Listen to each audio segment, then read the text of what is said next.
Hello students, आज के अपनी इस क्लास के अंदर हम स्टार्ट करने जा रहे हैं लाइट वाले चैप्टर का next part, that is refraction of light. So what is the meaning of refraction of light, उसको समझने के लिए पहले हम कुछ एग्जाम्पल डिस्कस करते हैं। लास्ट क्लास में मैंने आपको सिखाया था कि लाइट जो है वो अपनी स्ट्रेट लाइन में ट्रेवल करती है, राइट? लेकिन क्या होगा अगर हमारी लाइट एक मीडियम से दूसरे मीडियम में जाएगी? तो क्या तब भी हमारी लाइट स्ट्रेट लाइन में ट्रेवल करेगी या उसका पाथ अलग होगा, मीन्स वो बैंड होगी? या कई बार आपने नोट करके देखा है कि जैसे सपोज आप किसी पोंड के या स्विमिंग पूल के पास जाते हैं, आपको लगता है कि उसके अंदर जो वाटर है, राइट, वो थोड़ा सा राइज है, मीन्स उसके अंदर पानी उतना आपको गहरा नहीं लगता। लेकिन जब आप उसके अंदर जाते हैं, पूल के अंदर सपोज एग्जांपल के तौर पे, तो आपको लगता है ये तो बहुत डीप है। या आपने कई डे टू डे लाइफ में कुछ ऐसा ऑब्जर्व किया है कि सपोज आपने कुछ वाटर बोतल के अंदर अपना पेन या पेंसिल डाला तो वो आपको बैंड दिखाई दिया, या आपने सपोज कोई कॉइन डाला तो वो आपको थोड़ा राइज दिखा, या इवन आपने सपोज जो आपके पास लेटर्स हैं बुक के ऊपर, आपने कोई ग्लास स्लैब रखी उसके ऊपर, तो वो जो लेटर्स थे वो आपको थोड़े से राइज दिखाई दिए। ये सारे फिनोमेना आपको सिर्फ एक बात की साइड इंडिकेट करते हैं, that is refraction of light. So what is the meaning of refraction of light? When your light coming from one medium and transmit to another medium, means travel to another medium, एक medium से light आके दूसरे medium में जब आपकी travel करती है, सो इस फिनोमेना को फिजिक्स की लैंग्वेज में बोला जाता है रिफ्रैक्शन ऑफ लाइट। एग्जाम्पल के तौर पे अभी सपोज हम किसी एक रूम में खड़े हैं, यहाँ पे अभी तो क्योंकि डे टाइम है हमने लाइट ऑन नहीं कर रखी, अदरवाइज नाइट होता तो हम लाइट ऑन करते। अभी डे टाइम में क्या है, सनलाइट आपकी जो विंडो के जो आपके ग्लासेस लगे हैं वहां से ट्रैप करके, है ना, आउटर जो आपका एरिया है वहां से इनर रूम के अंदर आपकी ट्रांसमिट होके आ रही है। इवन जो मैंने ये अपने ग्लासेस पहने हैं, इन ग्लासेस में भी लाइट आपकी क्या है, ट्रैप करके आई के रेटिना तक इमेज बना रही है, राइट? सो जब आपकी लाइट जरूरी नहीं है कि एयर से ग्लास में ही जाए, आपकी ग्लास की बजाय आपकी ऑयल में जा सकती है ना, आपकी कोई और मटेरियल मीडियम के अंदर आपकी एंटर कर सकती है। सो ये सारी चीजें हम डिटेल में पढ़ेंगे आज की अपनी इस क्लास के अंदर। तो सबसे पहले स्टार्ट करते हैं रिफ्रैक्शन ऑफ लाइट में जो आपका टॉपिक दे रखा है रेक्टेंगुलर ग्लास स्लैब, कि अगर सपोज हमारे पास एक रेक्टेंगुलर ग्लास स्लैब है, रेक्टेंगुलर, सो उसके अंदर अगर लाइट ट्रेवल करे तो वो कैसे बैंड होती है, राइट? तो वो सारा हमें डिटेल में अभी सीखना है। सो सबसे पहले मैं आपको एक ग्लास स्लैब ड्रॉ करके दिखाती हूँ। ये आप टॉप व्यू मानने में करें, ग्लास स्लैब का टॉप व्यू होता है, क्योंकि एक्चुअली जो आपकी ग्लास स्लैब है, मैंने इस पे एक्टिविटी भी बना रखी है सारी, जो आपकी एक्टिविटी की अलग से एक वीडियो है बेटा, आप उसको देख सकते हैं। उसमें इस चैप्टर की जितनी भी एक्टिविटी है, सारी एक्टिविटी मैंने परफॉर्म करके दिखा रखी है, तो आपको ये जो टॉपिक है ये आपको और भी ज्यादा अच्छे से एक्सप्लेन होंगे उनके थ्रू। सो ये आपकी ग्लास स्लैब है। सपोज में इसको टॉप व्यू से या आप फ्रंट व्यू से मान सकते हैं।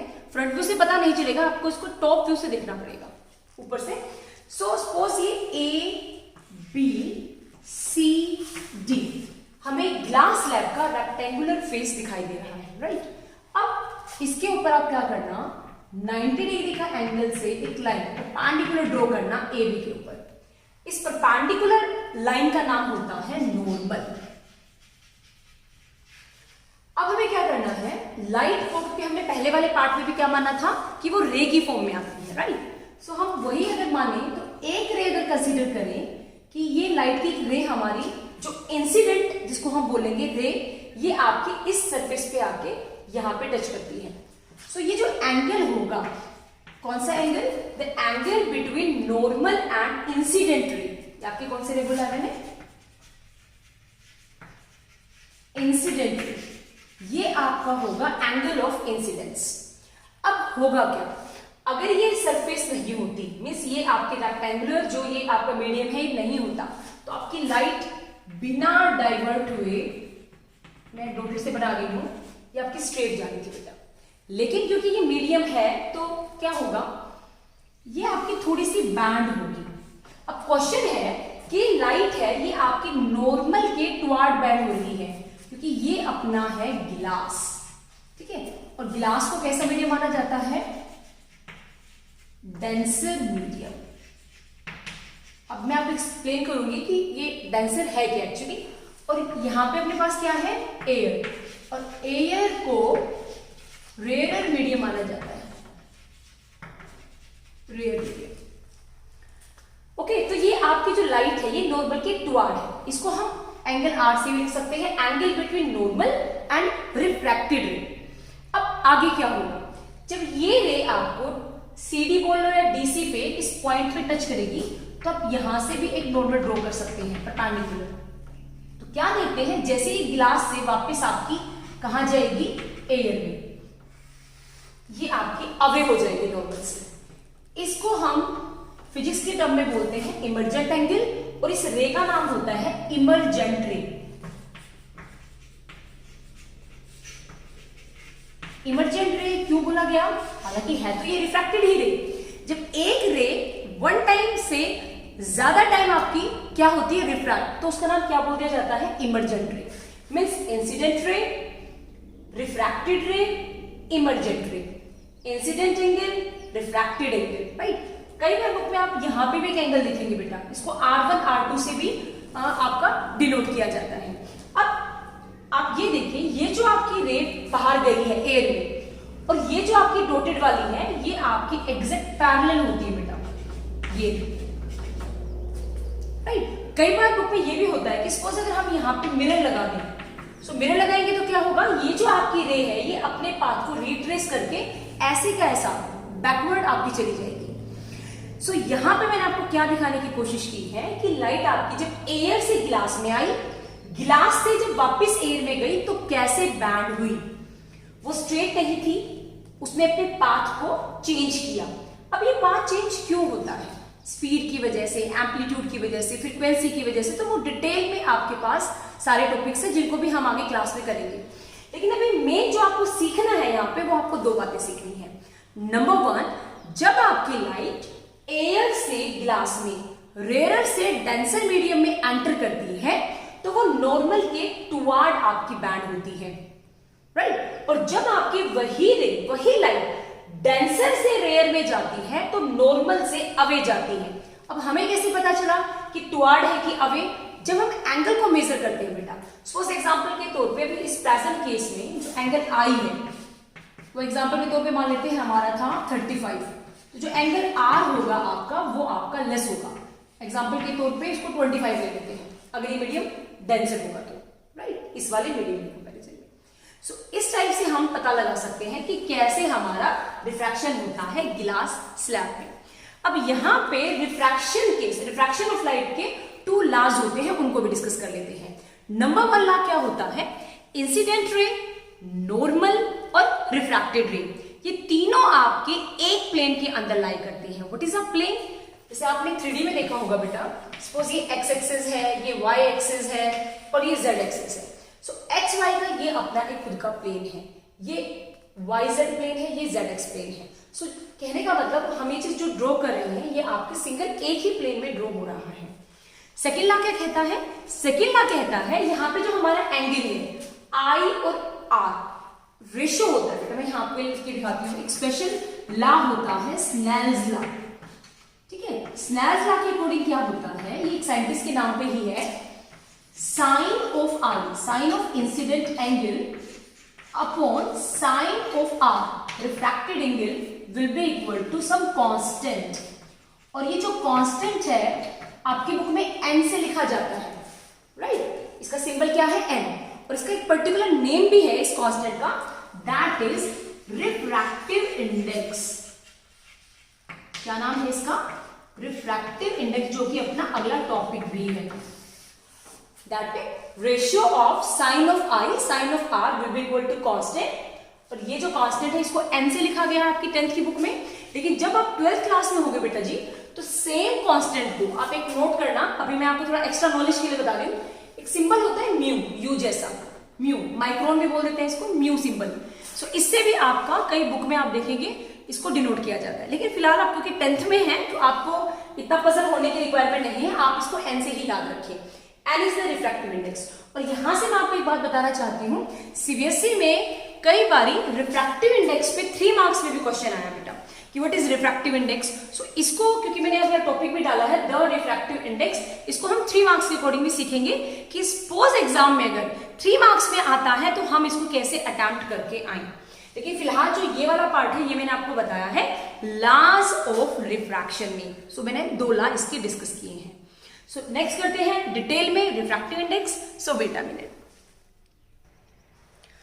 ये स्टूडेंट इसमें आप आगे देखें, जो रिफ्रैक्टिव इंडेक्स है जब आप एनसीईआरटी बुक को पढ़ेंगे तो उसमें इसके एक और फॉर्मूला भी गिवन है रिफ्रैक्टिव इंडेक्स से रिलेटेड। उसमें यहाँ मीन्स आपका वो वाला जो बुक वाला पार्ट है मैं उसको डिस्कस कर रही हूं, उसमें एक और फॉर्मूला जो दिया गया है वो क्या है, listen, n21 is equal to speed of light in medium 1 upon speed of light in medium 2। Means 2 medium के अंदर जो लाइट की स्पीड है उसकी रेशियो को भी हम डिफाइन कर सकते हैं रिफ्रैक्टिव इंडेक्स की फॉर्म में। अब यहां पे हमें क्या सीखना है, हमें 2 बातें सीखनी है। नंबर 1, जब आपकी लाइट मीडियम 1 से 2 में जाएगी, मीन्स 1 मीडियम है वो मैंने एयर लिया है, सेकेंड मीडियम को मैंने ग्लास लिया है। इस मीडियम में जो आपकी लाइट की स्पीड है वो v1 है, इसमें v2 है। सो हम पहले डिस्कस कर रहे हैं जब आपकी 1 से 2 में जा रही है, सो जो रेशियो होगा वो होगा v1 अपॉन v2। लेकिन जो सिंबल में होगा उसमें आप ध्यान से सुने, 2 आपका आगे लिखना है, 1 आपको पीछे लिखना है। और पढ़ने में कैसे पढ़ना है, मीडियम 1 रिस्पेक्ट टू मीडियम 2, पहले मीडियम का दूसरे मीडियम के रिस्पेक्ट में। ऐसे सिमिलर करके अगर हम सेकेंड मीडियम से लाइट को फर्स्ट मीडियम में जब सेट करेंगे तो वहां दोबारा से यहां पे वेलोसिटी v1 होगी, तो फिर उसको कैसे लिखेंगे, उसको लिखने का तरीका है v1 upon v2। Means velocity second में या स्पीड सेकेंड में विद रिस्पेक्ट टू फर्स्ट के। तो ये आपको रिप्रेजेंट करने का लिखने का तरीका है। इसके अलावा एक थर्ड फॉर्मूला और भी है जो आपको बुक में मिलेगा, वो क्या, एन मतलब किसी मीडियम के रिस्पेक्ट में आपको, means speed of light in air में, सपोज आपके पास एयर है, ठीक है, एयर को कंपेयर किया है speed of light in the medium. Medium कोई भी हो सकता है। अब लाइट की स्पीड एयर में उसकी वैल्यू फिक्स होती है बेटा, ये आपकी बुक में भी आपको मिलेगी। सी से इसको रिप्रेजेंट किया जाता है 3 × 10⁸ मीटर पर सेकेंड। ये वाले फॉर्मूला पे क्वेश्चन न्यूमेरिकल्स आपके ज्यादा आते हैं, क्योंकि मैंने आपको प्रॉमिस किया था कि इसको 3 मार्क्स के अकॉर्डिंग हम डिस्कस करेंगे। तो 3 मार्क्स में अगर आपको सेम क्वेश्चन को लिख के आना है तो आपको ऐसे डायग्राम बना के आना पड़ेगा, फॉर्मूलाज को लिख के आना पड़ेगा, आपको अलग से ये तीनों फॉर्मूला को अलग अलग डिफाइन करना पड़ेगा। यहां वाले फॉर्मूला में न्यूमेरिकल कैसे आते हैं, सपोज एग्जांपल के तौर पे आपको ये दे दिया जाए कि किसी मीडियम का जो ये रिफ्रैक्टिव इंडेक्स है ये 1.53 एग्जांपल के तौर पे, तो आप ये बताओ उस मीडियम में लाइट की स्पीड कितनी होगी, निकालें। तो कैसे निकालेंगे, तो आपको ये वाला फॉर्मूला अप्लाई करना पड़ेगा। अब कैसे अप्लाई करना पड़ेगा, ये वैल्यू गिवन है 1.53, ये वैल्यू अगर आपको नहीं भी गिवन है एग्जाम में तो आपको ये लर्न होनी चाहिए प्यारे बच्चों। अदरवाइज तो वैसे तो आपकी ये क्वेश्चन के साथ में होगी वैल्यू, लेकिन अगर नहीं भी है तो आप इस वैल्यू को प्लीज लर्न कर लें, 3 × 10⁸। अब रही बात ये निकालने की, तो वो तो आपको कैलकुलेट करनी है। आप क्रॉस मल्टीप्लाई करें, v को आप सेकंड साइड लेके जाएं और जो रिफ्रैक्टिव इंडेक्स है n है उसको आप डाउन में लेके आए। सो c/n दोनों वैल्यूज आपके पास है, आप इजीली इसको कैलकुलेट कर सकते हैं। अब रही बात, आपकी बुक में एक टेबल है एनसीईआरटी की बुक में पेज नंबर 175 पे, उसमें आपको बहुत सारे मटेरियल्स का रिफ्रैक्टिव इंडेक्स दिया गया है। तो वैसे आपको वो लर्न नहीं करना है, रटना नहीं है, लेकिन मैं फिर भी आपसे कहना चाहूंगी कि आप एटलीस्ट 3 वैल्यूज को लर्न पक्का करें, 3 या 4 जितनी भी आपसे होती हैं। 3-4 कौन सी वैल्यू है, नंबर 1 आपकी एयर की, ठीक है ना, एयर का रिफ्रैक्टिव इंडेक्स सबसे कम माना जाता है, आप उसकी वैल्यू लर्न कर सकते हैं 1.0003, 000 और फिर 3। आप आइस का लर्न कर सकते हैं 1.31, राइट। आप वाटर का लर्न कर सकते हैं 1.33, और सबसे लास्ट में जिसका रिफ्रैक्टिव इंडेक्स सबसे ज्यादा होता है दैट इज डायमंड, और डायमंड का होता है 2.42। सो आप ये तो एटलीस्ट 4 आप लर्न करें, क्लियर है। अब रिफ्रैक्टिव इंडेक्स कम ज्यादा, इसका क्या मीनिंग है, इसका अपने साइंस में, इस फिजिक्स लाइट वाले चैप्टर में मीनिंग है जिस मटेरियल मीडियम का रिफ्रैक्टिव इंडेक्स जितना ज्यादा उसकी ऑप्टिकल डेंसिटी उतनी ही ज्यादा। ये स्टूडेंट, मैं अभी इस टॉपिक पे आने वाली हूं, ऑप्टिकल डेंसिटी, राइट। आपने सिंपल डेंसिटी सुनी है, मास डेंसिटी, है ना, मास अपॉन वॉल्यूम, पर मैंने एक नया वर्ड आपको बताया है आज, ऑप्टिकल डेंसिटी। अभी मैंने एक एग्जांपल भी लिखा है आपके लिए यहाँ पे, इसको डिस्कस करेंगे। तो जिसका रिफ्रैक्टिव इंडेक्स जितना ज्यादा वो उतना ही ज्यादा ऑप्टिकल डेंसर। अब आप यहाँ देखिए इसका क्या मीनिंग है, इसको समझते हैं, इसको रटेंगे नहीं, हम इसको लर्न करेंगे। ये देखिए बेटा, एयर है, एयर के अंदर स्पीड कम है क्योंकि इसकी डेंसिटी कम है ऑप्टिकल। गिलास की डेंसिटी ज्यादा है तो इसमें स्पीड ज्यादा है, इसका रिफ्रैक्टिव इंडेक्स ज्यादा है, राइट। सो आप इस टाइप से इसको लर्न कर सकते हैं, मींस ऑप्टिकल डेंसिटी ज्यादा उतना ही रिफ्रैक्टिव इंडेक्स ज्यादा। अब ऑप्टिकल डेंसिटी की बात आए तो मैं ये एग्जांपल लेना चाहूंगी, नेक्स्ट बात पे आती हूं। एक आपके पास है मास डेंसिटी, ठीक है, और एक आपके पास है ऑप्टिकल डेंसिटी। चलो आपको एक एग्जांपल आपसे पूछती हूं। अपने पास दो चीज है, सपोज एक है केरोसिन ऑयल या कोई भी ऑयल, नॉट केरोसिन, कोई भी ऑयल, और एक आपके पास है वाटर। दोनों में से हैवी कौन सा है? थोड़ा सोचिए कि दोनों में हैवी कौन सा है, ऑयल हैवी होएगा या वाटर हैवी होगा, मतलब कैसे? तो वो आप घर पे एक्सपेरिमेंट कर सकते हैं। आप सिंपली क्या लेना, एक ग्लास में, मग में, कटोरी में, जो भी आपको मिले डिवाइस, मीन्स आपको जो भी कोई बर्तन मिले, आप उसको लेके उसमें पानी डालना, उसके ऊपर, उसके अंदर मतलब आप थोड़ी सी बूंदे, कुछ ड्रॉप्स आप ऑयल की स्प्रेड करना, ठीक है, कुछ डालना, बोतल से डालना, किसी भी चीज से, और ये चेक करना। आपको ज्यादा नहीं, लगातार ऐसे करना बिल्कुल। अगर ऐसे करेंगे तो वो आपका नीचे जाएगा। आपको फ्यू ड्रॉप्स डालनी है, थोड़ा सा ऑयल डालना है। सो वो क्या होगा, आपको चेक करना है क्या वो अपनी वाटर की सरफेस पे फ्लोट कर रहा है या वो आपका उस बीकर या जो भी आपने वो बर्तन लिया है उसकी बॉटम में सेटल डाउन हो गया है। आपको ये नोट करना है। जैसे अगर सपोज आप उस वाटर के अंदर सैंड के पार्टिकल डालते हो, मिट्टी डालते हो बाहर से लाके, तो वो तो नीचे बैठेगी, ऑब्वियसली बात है ना। आप कोई सीड्स डालते हैं, वो आपके नीचे जाएंगे। लेकिन चेक करना, जब आप ऑयल डालेंगे तो वो आपका नीचे नहीं जाएगा, वो एक लेयर बना लेगा, ठीक है। What is the meaning of that layer? उस लेयर का मीनिंग है कि जो आपका ऑयल है उसकी मास डेंसिटी, ये जो डेंसिटी है वो आपकी लेस है एज कंपेयर टू वाटर। लेकिन मैं आपको एक अलग बात बताने वाली हूं। अगर मैं बात करूं ऑप्टिकल डेंसिटी की, मींस लाइट जब ट्रेवल करेगी, लाइट वाटर में ट्रेवल करेगी, लाइट ऑयल में ट्रेवल करेगी, तो उस टाइम पे किसकी डेंसिटी ज्यादा होगी? वो आपकी होगी ऑयल की। मींस आपने एक बार क्या लिया, एक बीकर के अंदर आपने ऑयल लिया, एक बीकर में आपने वाटर लिया, आपने लाइट को दोनों में पास किया। अब होगा क्या प्यारे बच्चों, ऑयल जिसमें है उसके अंदर जब लाइट अंदर बैंड होगी तो वो नॉर्मल के थोड़ी ज्यादा टुवर्ड बैंड होगी। सो एग्जांपल के लिए एंगल बनाया 20 डिग्री, वही सेम लाइट सेम एंगल पे अगर वाटर के अंदर इंसिडेंट होती है ना, तो सपोज उसने बनाया 25, ठीक है। अब 20 ज्यादा कि 25 ज्यादा, 25 ज्यादा, इसका मीनिंग क्या हुआ कि वाटर की density as compare to oil आपकी क्या है? कम है डेंसिटी, तो उसके अंदर ज्यादा बेंडिंग हुई है आपकी। सो कहने का मतलब मास डेंसिटी वाटर की ज्यादा होती है एज कंपेयर टू ऑयल।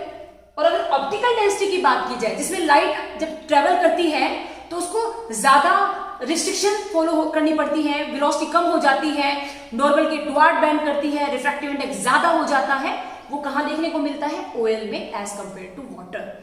तो ये सारी चीज सिखाने के लिए अगर आप थोड़ा ध्यान दें मेरी बात पे, आपकी एनसीईआरटी की बुक में मैं पेज नंबर एग्जैक्ट आपको बताती हूँ, 175 पेज पे, आप नोट करना मेरी बात, मैंने बोली 175 पेज पे आपको एक येलो बॉक्स में आपको कुछ इंपॉर्टेंट इंफॉर्मेशन दी जाती है, जैसे डू यू नो करके, है ना, मोर टू नो करके, इस टाइप से।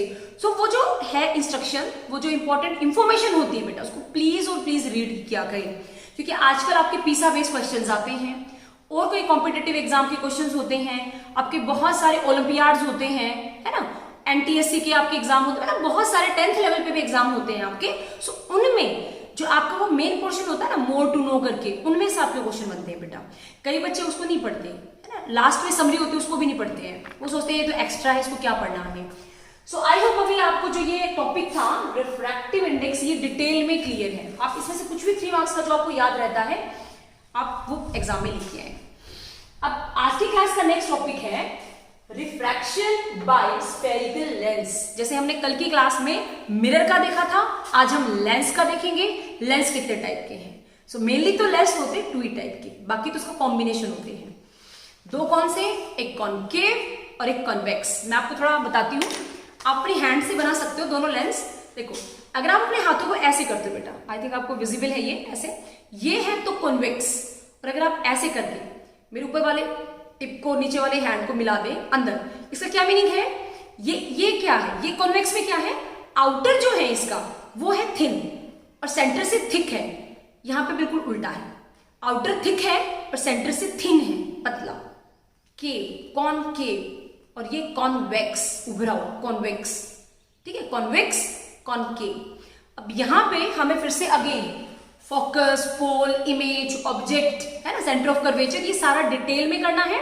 उसके बाद जैसे हमने कल की क्लास में इमेजेस पढ़ी थी, 6 इमेजेस, वैसे यहां पे भी लेंस के केस में इमेज बनाना सीखते हैं। So wait a minute. Yes student, our next topic is refraction by spherical mirror में हमें इमेज फॉर्मेशन सीखना है। लेकिन इमेज फॉर्मेशन से पहले, जैसे हमने लास्ट क्लास में रूल सीखे थे, हमें यहां पे भी पहले कुछ रूल सीखने पड़ेंगे। तो वो रूल सीखते हैं। नंबर 1, ये अपने पास है कॉन्वेक्स लेंस और ये है कॉनकेव लेंस, जो कि मैंने अभी आपको डिस्कस किया था। इस लेंस में ये आपका होता है, जैसे मिरर में पोल होता है, यहां पे ऑप्टिकल सेंटर होता है बेटा। इस हॉरिजॉन्टल लाइन को प्रिंसिपल एक्सिस बोला जाता है। नेक्स्ट, यहां पे मैंने अभी फोकस डिफाइन किया है, लेकिन पहले हम सीखते हैं कि इसमें फोकस कैसे बनता है, राइट। सो बहुत सारी रेज सपोज कहीं इनफाइनाइट डिस्टेंस पे अपना ऑब्जेक्ट है, उससे आ रही है पैरेलल। सो एग्जांपल के तौर पे मैं अभी यहां फिलहाल आपको 2-3 रेज दिखाती हूँ। सपोज ये हमारी रे आ रही है, हमारा एक ऑब्जेक्ट है जो अपना है इनफाइनाइट डिस्टेंस पे। अब जैसे ही वो इस लेंस से पास होंगी तो वो आपकी जिस पॉइंट पे मीट करेंगी, सारी मैक्सिमम, नॉट सारी नहीं बोलना चाहिए मुझे, ऑल नहीं करती, वो एक आध आपकी इधर उधर भी करेंगी मीट, लेकिन मैक्सिमम नंबर ऑफ लाइन जहां पे मीट करेंगी उस पॉइंट को बोला जाता है फोकस। अब आप देखिए, नोट करें, मैंने दोनों साइड फोकस, दोनों साइड सेंटर ऑफ कर्वेचर लिखा है। वो उसका रीजन क्या है? क्योंकि जो लेंस आपका होता है वो दोनों साइड से ट्रांसपेरेंट होता है। मीन्स आपका ऑब्जेक्ट लेफ्ट में भी रखा जा सकता है, राइट में। अगर लेफ्ट में रखेंगे तो उसकी रे ये आपका फोकल लेंथ होगी, इस साइड राइट में रखेंगे तो लेफ्ट में फोकल लेंथ होगी। लेकिन ऑप्टिकल सेंटर से जितना इधर फोकस होगा उतना ही उधर फोकस होता है, क्योंकि वो सिमेट्रिकल होता है आपका। ऐसे जितने डिस्टेंस पे आपका सेंटर ऑफ कर्वेचर इधर होगा, उतने ही डिस्टेंस पे सेंटर ऑफ कर्वेचर उधर होगा। नेक्स्ट आप देखें, ये वाले में जो आपका है कॉनकेव, इसमें सपोज हम एग्जांपल लेते हैं, हमारे पास कोई रे आई, राइट, लेकिन वो जो आपकी रे है वो आपकी हो जाती है डाइवर्ज। कॉन्वेक्स में होती है कन्वर्ज और कॉनकेव में आपकी होती है डाइवर्ज। सो आप यहां देखिए, जब वो आपकी डाइवर्ज होंगी तो वो आपके पीछे किसी पॉइंट पे मीट करेगी बेटा, पीछे, और पीछे जिस पॉइंट पे वो मीट करेगी उसको बोला जाता है फोकस। ये स्टूडेंट आप यहां पे देखिए, जब ये बैक साइड में आपका मिलेगा तो उस पॉइंट पे आपका होगा फोकस। सो ये आपका था कॉनकेव लेंस के केस में फोकल निकालना, और ये आपका था कॉन्वेक्स के केस में। अभी जो मेन रूल्स हैं वो सीखते हैं। सो यहां देखिए, 3 मैंने केस लिए हैं कॉन्वेक्स लेंस के, और फिर 3 केस लिए हैं आपके कॉनकेव लेंस के। सो रूल नंबर 1, जैसे आपका मिरर के केस में रूल थे, बिल्कुल सेम आपके यहां पे रूल है लेंस के केस में। फर्स्ट रूल इज, सपोज ये आपका प्रिंसिपल एक्सिस है, आपका ऑब्जेक्ट है इनफाइनाइट पे, और वहां से एक रे प्रिंसिपल एक्सिस के पैरेलल आ रही है। तो अगर प्रिंसिपल एक्सिस के पैरेलल आएगी तो रूल क्या है? वो लेंस से पास होके फोकस से आपकी पास हो जाएगी, ये वाला। रूल नंबर 2 है आपका, अगर कोई रे फोकस से पास होके लेंस पे आपकी मीट करेगी, फोकस से पास होके, सो वो लेंस से पास होके आपकी प्रिंसिपल एक्सिस के पैरेलल हो जाएगी। इस रूल का बिल्कुल अपोजिट थर्ड वाले केस में, वहां पे तो क्या था, कोई सेंटर ऑफ कर्वेचर से अगर पास होती है मिरर में तो सेंटर ऑफ कर्वेचर से रिटर्न हो जाती थी वो। यहां पे ऑप्टिकल सेंटर का है, ऑप्टिकल सेंटर से अगर कोई रे जाएगी तो वो बिना डाइवर्ट हुई आपकी स्ट्रेट आपकी पास हो जाएगी आगे। सो ये आपका थर्ड रूल है। सो ये सेम हम अप्लाई करेंगे कॉनकेव पे। तो यहाँ देखिए नंबर 1 जो प्रिंसिपल एक्सिस के पैरेलल आएगी वो देखो वैसे तो आउटर साइड में डाइवर्ज हो रही है, लेकिन वो देखो डॉटेड लाइन मिलके आपकी फोकस को मीट कर रही है। ऐसे इस केस में जो फोकस पे आएगी आपकी वो मिरर से लेंस से पास होकर आपकी प्रिंसिपल एक्सिस के पैरेलल हो जाएगी। और थर्ड यहाँ पे भी जो ऑप्टिकल सेंटर से आएगी वो एज इट इज बिना डाइवर्ट हुए ऑप्टिकल सेंटर से पास हो जाएगी। सो ये दोनों जो आपके लेंस हैं इनके जो रूल्स हैं ये आपकी हेल्प करेंगे इमेज फॉर्मेशन में। लेकिन इमेज फॉर्मेशन से पहले हमें फिर से 3-4 चीजें सीखनी पड़ेंगी, जैसे साइन कन्वेंशन जो टॉपिक में डाला है मैंने, और साइन कन्वेंशन के साथ में इमेज का नेचर। सो डियर स्टूडेंट मैं आपको यहाँ पे भी एक बात क्लियर करना चाहती हूँ। नंबर 1 यू सिंबल होता है आपके ऑब्जेक्ट के डिस्टेंस का। ऑप्टिकल सेंटर जैसे मिरर में पोल से लेते थे, यहां पे लेते हैं ऑप्टिकल सेंटर से। ऑप्टिकल सेंटर से जहां पे भी आपका ऑब्जेक्ट होगा वो यू होता है। ऑप्टिकल सेंटर से जहां पे भी आपकी इमेज बनेगी वो आपका वी होगा। ऑप्टिकल सेंटर से जहां पे आपका फोकस है वो फोकल लेंथ, और ऐसे ही आपकी रेडियस ऑफ कर्वेचर डबल होती है फोकल लेंथ से, वो एज इट इज रहेगा आपका। सो इन चारों जो आपकी टर्म्स है यू वी आर एफ, इनके इर्द गिर्द ही हमारी सारी इमेजेस बनेंगी। अब बात है नेचर की।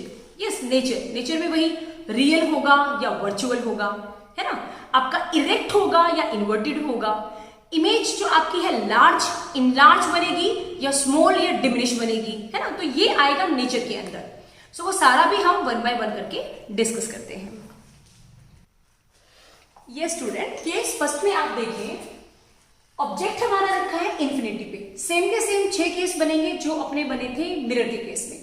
सो फर्स्ट इज अगर हमारा ऑब्जेक्ट है एट इंफिनिटी पे, इनफाइनाइट डिस्टेंस पे, सो इमेज हमारी बनेगी फोकस F2 पे। नेचर कैसी होगी इमेज की? हाईली डिमिनिश, बहुत छोटी, इसको पॉइंट साइज भी बोल सकते हैं। रियल बनेगी, और रियल इमेज हमेशा क्या बनती है? इन्वर्टेड। लेकिन इस केस में ना बेटा मिरर वाले केस से अपोजिट है। अपोजिट किस सेंस में? वहां पे तो जिस साइड ऑब्जेक्ट होता था अगर उसी साइड इमेज बनी तो उसको रियल बोलते थे हम, है ना।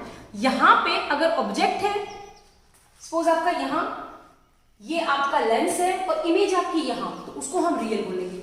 और अगर साइंस फिजिक्स की लैंग्वेज में पूछना चाहते हो तो जहां एक्चुअली आपकी रे मीट होती है, आपको नजर आए एक्चुअल मिलेगी, तो आपका रियल, और अगर आपकी डॉटेड मिल रही है तो आपका वर्चुअल, ऐसे भी आप याद रख सकते हैं। सो लेट अस स्टार्ट। ये अपने पास एक कॉन्वेक्स लेंस है, ओ ऑप्टिकल सेंटर है, और ये जो MN है इसको हम लेंस का अपर्चर भी बोल सकते हैं। जितने डिस्टेंस पे यहाँ पे आपका फोकस है उतने ही डिस्टेंस पे यहाँ पे आपका फोकस होता है। ये F1, ये हमने F2 माना।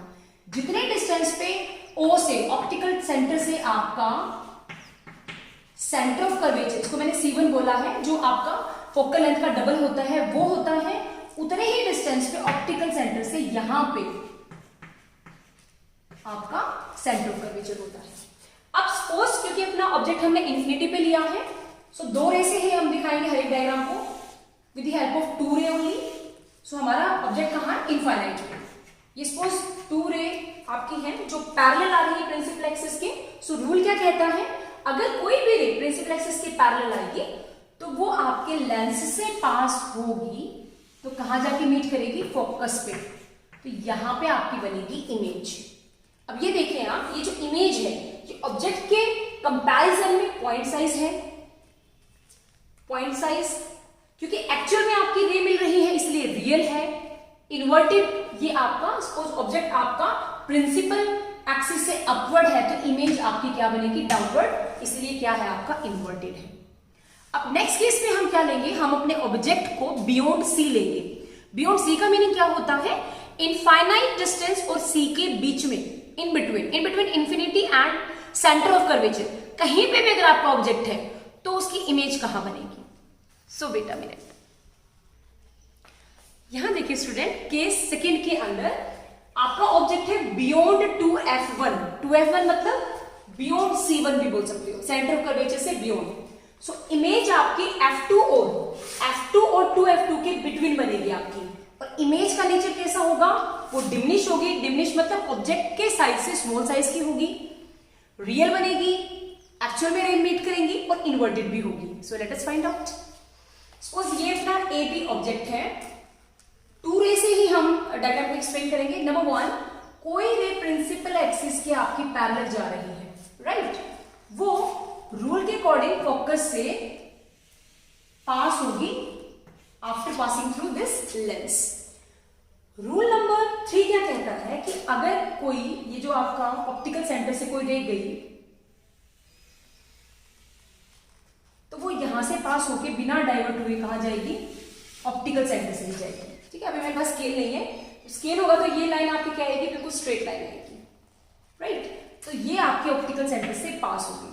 अब इस पॉइंट पे, यस, आप ये चेक करें, ये आपका पॉइंट है ए डैश और ये आपका पॉइंट है बी डैश, यहां पे आपकी इमेज बन जाएगी।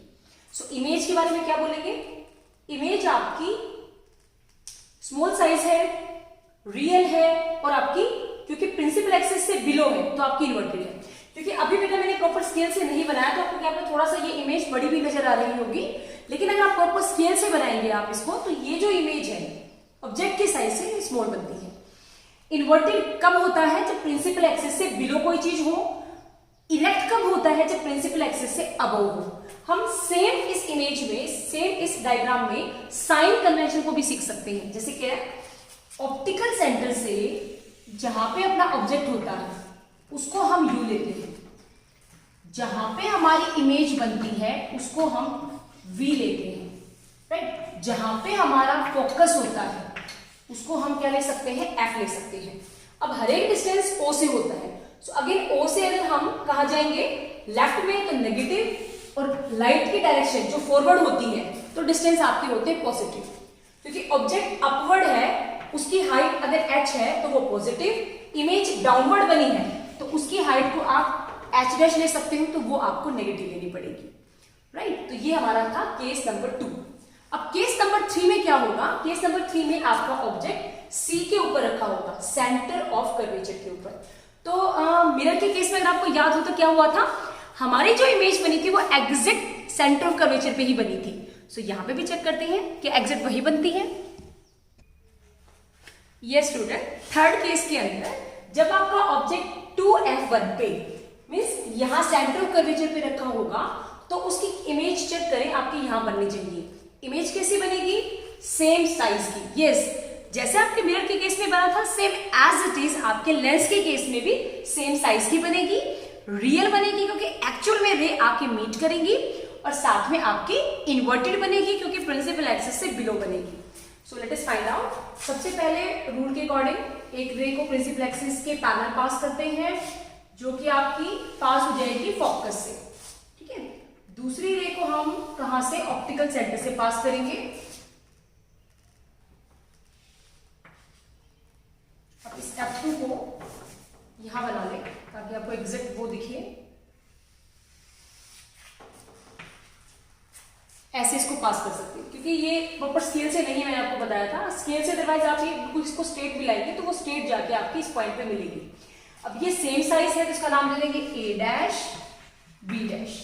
सो यहाँ ऑप्टिकल सेंटर से जहां पे आपकी इमेज बनेगी ये डिस्टेंस है v, ऑब्जेक्ट का u और फोकस का फोकल लेंथ f।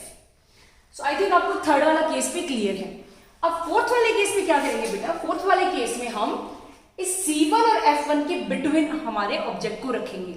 सो अभी तक हम क्या ऑब्जर्व करते आए हैं, ऑब्जेक्ट जितना दूर है इमेज उतनी यहां बनने के पास, लेकिन ऑब्जेक्ट जितना पास आता जा रहा है इमेज उतनी ही क्या होती जा रही है, आपकी लेंस से दूर जाती जा रही है, फार अवे। एक केस ऐसा आएगा लास्ट वाला 6th केस, जैसे मिरर में आया था, उस केस में आपकी इमेज रियल ना बन के मिरर के बिहाइंड ही बनेगी, मतलब आपकी वर्चुअल बनेगी, वो आपका होगा 6th केस।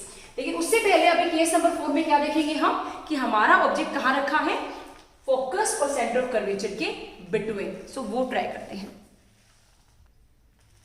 ये स्टूडेंट, अब नेक्स्ट केस में देखिए, केस नंबर 4 में जब आपका ऑब्जेक्ट रखा है बिटवीन फोकल लेंथ और सेंटर ऑफ कर्वेचर, यहां पे आपका 1 आएगा, राइट। आप चेक करें F1 और 2F1 के जब इन बिटवीन रखा जाएगा फोकस और सेंटर ऑफ कर्वेचर, इधर वाली ये आपका ऑब्जेक्ट है तो उसकी इमेज आपकी बनेगी बियॉन्ड C2 या बियॉन्ड हम क्या बोल सकते हैं 2F2, आपकी यहां बनेगी, लार्ज बनेगी, रियल बनेगी और इन्वर्टेड बनेगी। सो let us find out.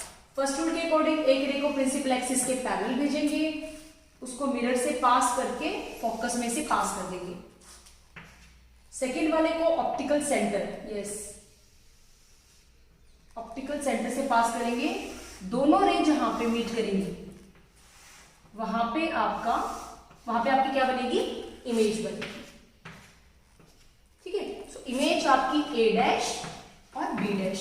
Optical centre से जहां पे आपकी इमेज बनी है वहां तक के डिस्टेंस को क्या बोला जाता है, बी, ऑब्जेक्ट का डिस्टेंस u और फोकल लेंथ का f। तो आप खुद चेक करें, इमेज आपकी इनलार्ज है, एक्चुअल में रे मीट कर रही है, रियल है, और प्रिंसिपल एक्सिस से बिलो है, इसीलिए इन्वर्टेड है। सो आई होप आपको ये फोर्थ वाला केस भी क्लियर है। नेक्स्ट केस में इंटरेस्टिंग केस है, बिल्कुल मिरर वाले जैसा। फर्स्ट वाले केस में क्या था, ऑब्जेक्ट आपका इन्फिनिटी पे था, है ना, तो इमेज बनी थी फोकस पे। यहां पे उल्टा होगा, रिवर्स। अगर आपका ऑब्जेक्ट है फोकस पे तो इमेज कहां बनेगी, इन्फिनिटी पे। बिल्कुल same as it is mirror, और इसमें ये वाला चीज बिल्कुल सेम है। So let's try. ये स्टूडेंट फिफ्थ केस के अंदर जब आपका ऑब्जेक्ट रखा है फोकस के ऊपर तो आपकी इमेज बनेगी इनफाइनाइट डिस्टेंस पे, इन्फिनिटी पे। तो उसका नेचर कैसा होगा, वो हाईली इनलार्ज होगी, रियल बनेगी, और आपकी कैसी बनेगी, inverted. So let's check out. Again आपके पास कौन सा लेंस है, कॉन्वेक्स, प्रिंसिपल एक्सिस, सारी की सारी चीजें सेम है। पहली रे प्रिंसिपल एक्सिस के पैरेलल गई और आपकी पास हो गई फोकस से, राइट। दूसरी कहां से पास करते हैं हम, सेंटर ऑफ कर्वेचर से। लेकिन क्या देखेंगे आप, ये दोनों रे ऐसी मानी जाती है कि पैरेलल जा रही है, और जो कोई भी रे अगर फिजिक्स की फॉर्म में पैरेलल जा रही है तो उसको ये बोला जाता है कि वो इन्फिनिटी पे जाके आपकी ज्वाइन होगी। सो दैट्स वाई हम क्या मानते हैं कि हमारी इन्फिनिटी पे इनलार्ज इमेज बनेगी, रियल बनेगी, और आपकी इन्वर्टेड इमेज होगी। सो ये केस था आपका फिफ्थ, है ना, कि अगर आपका ऑब्जेक्ट फोकस पे है तो इमेज कहां बनेगी, इन्फिनिटी पे। सो जो डिस्टेंस है इमेज का वो हम क्या मान लेते हैं, v को इनफाइनाइट, और इस केस में f और u क्या होते हैं, सेम होते हैं। फोकल लेंथ उसी डिस्टेंस पे हमारा ऑब्जेक्ट है। लास्ट वाले केस के अंदर हमें क्या करना है, हमें अपने ऑब्जेक्ट को थोड़ा और पास लेके जाना है इस लेंस के। मींस ऑप्टिकल सेंटर और फोकल लेंथ के बीच में हम अपने ऑब्जेक्ट को रखेंगे। ये अकेला वो केस है सारे केसेस में जिसमें आपकी इमेज ऑब्जेक्ट के बिहाइंड बनेगी, आपकी इन्वर्टेड बनेगी, और आपकी वर्चुअल बनेगी। कहने का मतलब आपकी रे एक्चुअल में नहीं जाएंगी, हम उनको डॉटेड लाइन के थ्रू में मिलाने की कोशिश करेंगे। So let's try. ये स्टूडेंट आप लास्ट वाला पार्ट देखिए, 6 पार्ट, जिसमें हमारा ऑब्जेक्ट है between F1 and O, optical centre और फोकस के बीच में। सो हमारी image on the same side of the lens as the object बनेगी, लार्ज बनेगी, इरेक्ट बनेगी, इरेक्ट मतलब सीधी बनेगी, प्रिंसिपल एक्सिस से अपवर्ड बनेगी, और वर्चुअल मिलेगी, मतलब एक्चुअल में लाइन नहीं मिलेगी, हम उसको डॉटेड मिलाएंगे। So let us check out. Number 1, सबसे पहले एक रे प्रिंसिपल एक्सिस के पैरेलल गई और वो आपकी फोकस से पास हो गई, राइट। दूसरी रे ऑप्टिकल सेंटर से पास हो गई और वो चली जाएगी। अब ये रे तो कहां मिलेगी, सो ये रे आपकी कहीं बैक साइड, आप इनको बैक में रोटेट करना,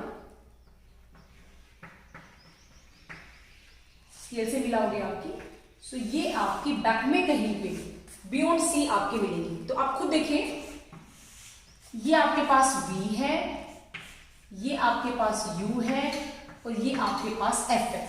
मीन्स ऑब्जेक्ट और उसकी इमेज, ऑब्जेक्ट अगर AB है तो image A dash B dash erect है, वर्चुअल है, सेम साइड पे है और लार्ज है। सो ये आपका था 6 केस। सो आई होप आपको जो ये कॉन्वेक्स जो लेंस है, जो कन्वर्जिंग लेंस है, उसके 6 के 6 जो इमेज फॉर्मेशन है वो अच्छे से आ गए हैं। अब जैसे हमने मिरर के केस में कॉन्वेक्स मिरर केस से 2 ही केस स्टडी किए थे, ऐसे ही हम यहाँ पे कॉन्केव लेंस के सिर्फ 2 ही केस स्टडी करेंगे।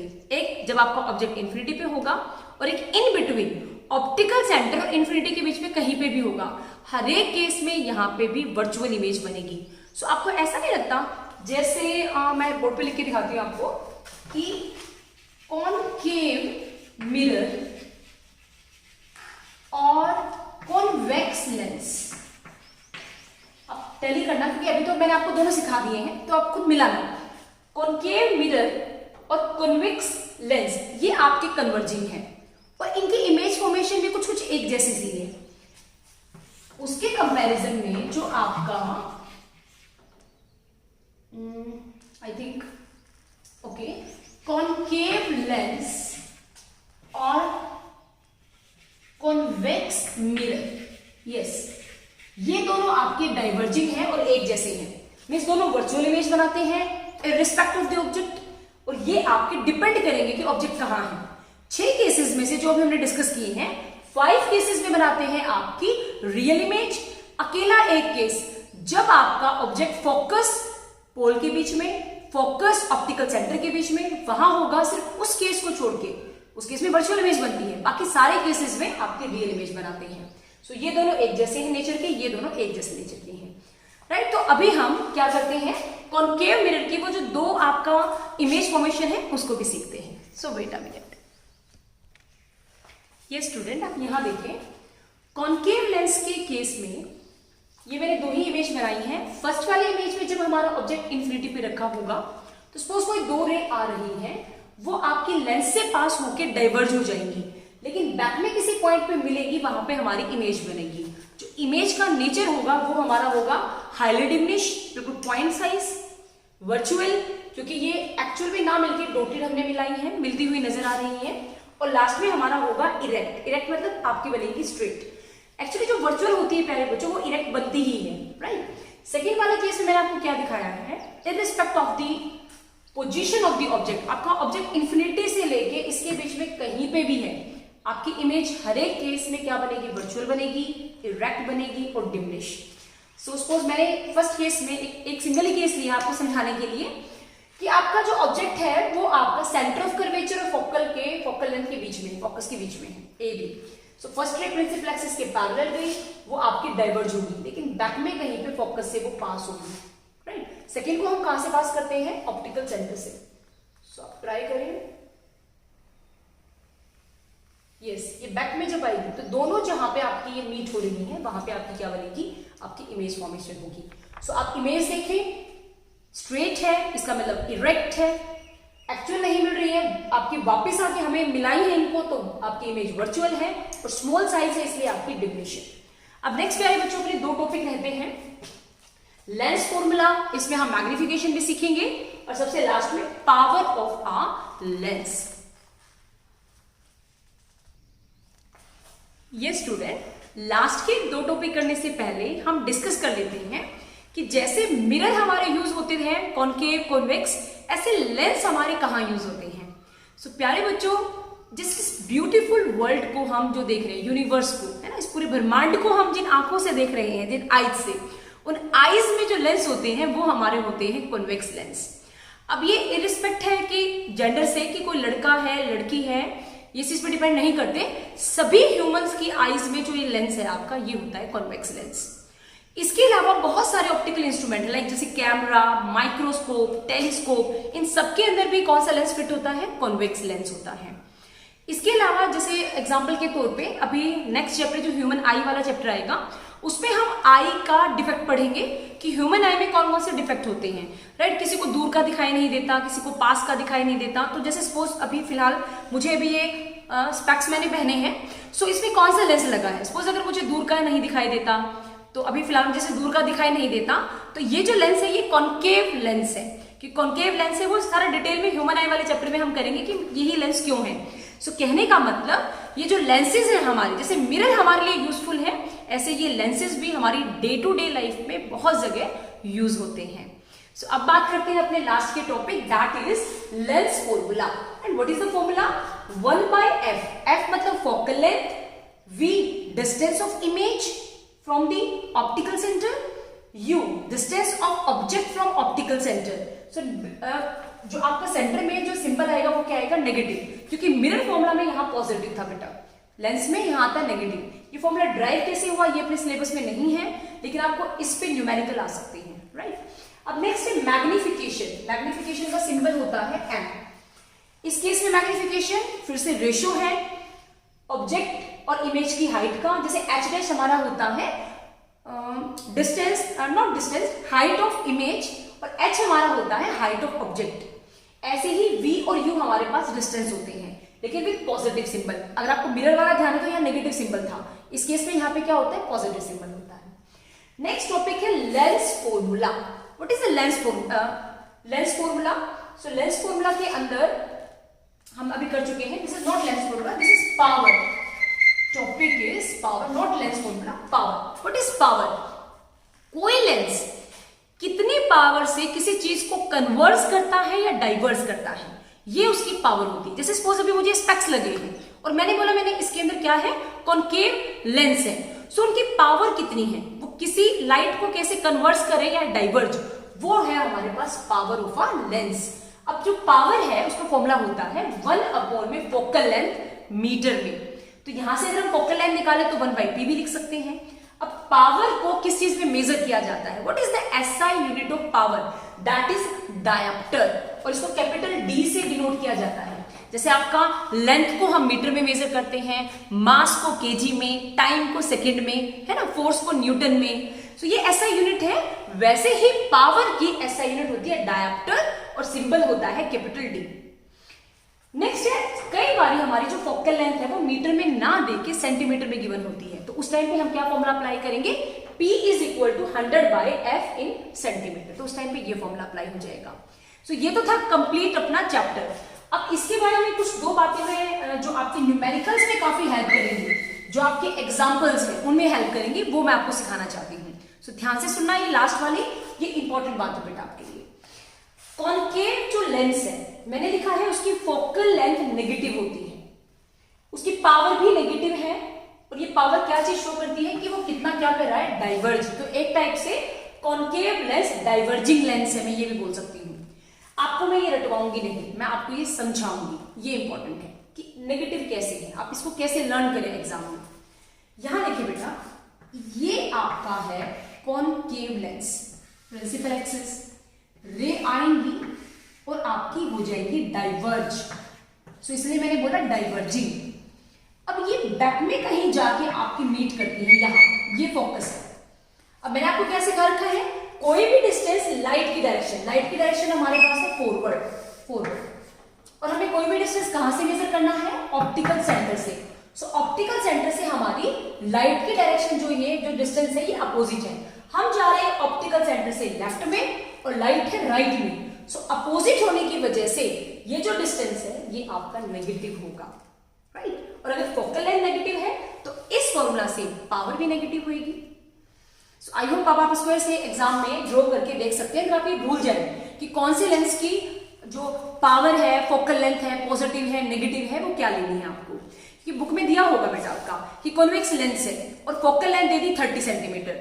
सो बुक में आपको नहीं बताया जाएगा, एग्जाम में आपको नहीं बताया जाएगा कि नेगेटिव लो पॉजिटिव लो, वो आपको खुद का ब्रेन यूज करना है कि अगर सपोज कॉनकेव है और मुझे 30 सेंटीमीटर दे दिया तो मुझे उसमें वैल्यू को क्या लेना पड़ेगा, खुद से नेगेटिव लेना पड़ेगा बेटा, अदरवाइज आपका एग्जाम्पल वो न्यूमेरिकल गलत हो जाएगा।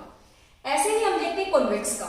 सो ये अपना सिंबल है कॉन्वेक्स का, ये प्रिंसिपल एक्सिस, बहुत सारी रे प्रिंसिपल एक्सिस के पैरेलल आएंगी और एक पॉइंट पे मैक्सिमम आपकी मीट करेंगी, और जिस पॉइंट पे मीट करेंगी वो आपका होता है फोकस। इसलिए एक पॉइंट पे कन्वर्ज हुई तो मैंने क्या लिखा, कन्वर्जेंस, कन्वर्जिंग टाइप से। अब ये देखें, लाइट की डायरेक्शन फॉरवर्ड है और हम भी ऑप्टिकल सेंटर से फोकल लेंथ मेजर करने के लिए फॉरवर्ड जाएंगे।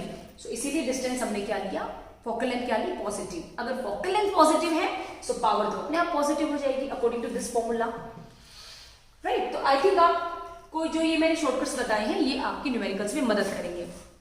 यू का हमेशा ध्यान रखना, क्योंकि यू हमारे किस में होता है हमेशा, जैसे आपका डायग्राम है तो यू हमेशा क्या लेते हैं, लाइट की डायरेक्शन से अपोजिट। जो अपना ऑब्जेक्ट है वो लाइट की डायरेक्शन से अपोजिट है, तो इस वजह से यू हमेशा न्यूमेरिकल्स में नेगेटिव लिया जाता है।